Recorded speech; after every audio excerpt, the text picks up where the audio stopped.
alam mo, kapag bumalik ako sa mga laalang pagkabata ko sa probinsya, parang kahapon lang ang lahat. Yung simpleng buhay, yung bang mga bagay dati, Madi, na hindi mo pinapansin pero ngayon, namimiss mo na. Madi, tuwing umaga, gigising ka sa tilaok ng manok at hindi sa alarm clock. Tapos paglabas pa ng bahay mo ay mararamdaman mo agad ang labigan ng simoy ng hangin at amoy na amoy mo ang halimuyak ng mga bulaklak at damo na basa dahil sa hamoga. Yung tipong hindi mo na kailangan magmadali.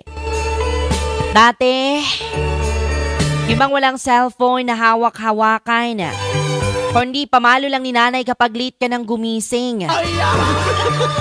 Tapos, didiretso ka na lang sa taniman o kaya sa bukid.